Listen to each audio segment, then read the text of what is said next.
नमस्कार मैत्रिणींनो, श्री सूक्ताचा हा 6वा श्लोक.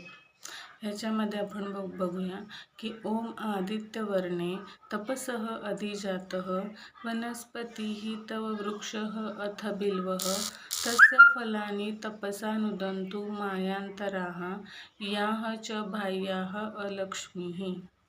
म्हणजे ह्याच्यामध्ये आपल्याला सांगितलं आहे की सूर्याप्रमाणे तांबूस तेजस्वी वर्णकांती असणाऱ्या हे लक्ष्मी देवी हा इकडे कधी पण बघा आपल्याला किती छान अट्रॅक्टिव्ह आणि असं तांबूस असं सूर्य जसा सकाळच्या वेळी पहाटे उगवतो ना 6 वाजता तेव्हा कसा सूर्य दिसतो तसं एकदम तेजस्वी आई दिसते.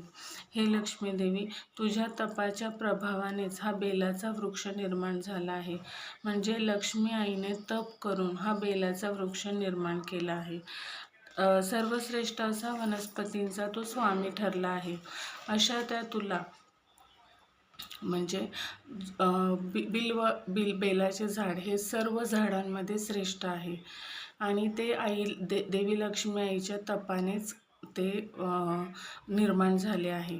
आणि अशा त्या बेलवृक्षाच्या झाडाच्या तुला अत्यंत प्रिय आहे त्या बेलवृक्षाच्या त्या बेलवृक्षाची जी फळे आहेत त्या फळांनी माझं अज्ञान आणि माझं अंतर्बाह्य सर्व प्रकारचं जे दैन्य आहे, दुःख, दारिद्र्य आहे ते नष्ट हो आणि माझे मन शुद्ध होऊन मला ज्ञानप्राप्ती हो तुझ्या कृपेने. आणि जे बेलाचं फळ असतं ते देवी लक्ष्मी आईला खूप प्रिय आहे.